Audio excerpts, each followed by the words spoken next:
आज पूरे देश में 77वां रिपब्लिक डे बड़े धूमधाम से मनाया गया। कर्तव्य पथ पर भारतीय सेनाओं के पराक्रम के साथ साथ भारत की आर्थिक तरक्की, देश की सांस्कृतिक विरासत की झांकी देखने को मिली। इस बार गणतंत्र दिवस परेड का फोकस स्वदेशी हथियारों पर था। ऑपरेशन सिंदूर में पाकिस्तान के खिलाफ इस्तेमाल किए गए हथियारों का प्रदर्शन किया गया। परेड में आर्मी और एयरफोर्स की उन टुकड़ियों ने भी हिस्सा लिया जो ऑपरेशन सिंदूर के दौरान सबसे ज्यादा एक्टिव थी, जिन्होंने पाकिस्तान को घर में घुसकर मारा, तबाही मचा दी। सेना के हेलीकॉप्टर्स ने ऑपरेशन सिंदूर के फ्लैग के साथ कर्तव्य पथ पर उड़ान भरी।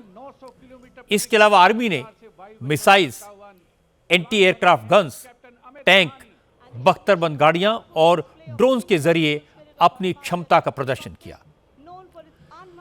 सेना ने परेड के दौरान स्वदेशी सुपरसोनिक मिसाइल ब्रह्मोस के अलावा missile defence system S-400, surface to air missile Akash और रॉकेट लॉन्चर सूर्यास्त्र को शामिल किया। स्वदेशी missile system Nag, advance light helicopter Dhruv और रुद्र भी आज की परेड का हिस्सा बने। इसके अलावा अपाचे और प्रचंड लड़ाकू हेलीकॉप्टर भी परेड में शामिल थे। परेड के दौरान एयरफोर्स के फाइटर जेट्स, रफाल, मिराज और सुकोई ने राष्ट्रपति को सलामी दी।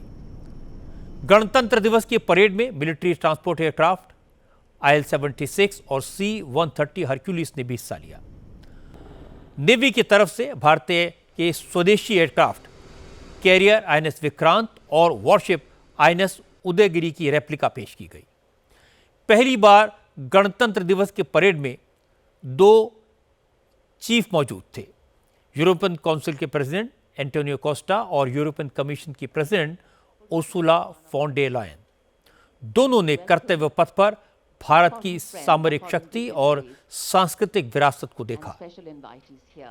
आज रिपब्लिक डे परेड में यूरोपीय यूनियन की सेना की एक टुकड़ी भी शामिल हुई। इस बार गणतंत्र दिवस की परेड में 17 राज्यों और केंद्र शासित प्रदेशों के साथ साथ केंद्र सरकार के 13 मंत्रालयों की झांकियां भी शामिल की गई। परेड के दौरान संस्कृति मंत्रालय ने वंदे मातरम के 150 साल पूरे होने पर विशेष झांकी पेश की। इसके अलावा 100 कलाकारों ने भारत की सांस्कृतिक डाइवर्सिटी को दिखाने वाली विविधता में एकता झांकी को प्रस्तुत किया। इस बार की गणतंत्र दिवस परेड पहले से अलग दिखाई दी। भारतीय सेना ने अपने देश में बने डिफेंस इक्विपमेंट्स और सिस्टम्स का प्रदर्शन किया। पूरी दुनिया को दिखा दिया कि भारत अब अपनी रक्षा के लिए डिफेंस डील्स पर डिपेंडेंट नहीं रहना चाहता।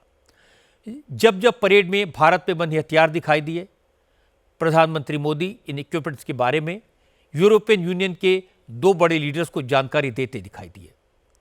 रिपब्लिक डे परेड में मोदी आराम से नहीं बैठे, उन्होंने एक एक मिनट का इस्तेमाल किया।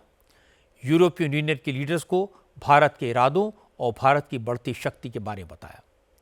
ये जरूरी था क्योंकि अब भारत यूरोपियन यूनियन के साथ एक बड़ी डील करने वाला है।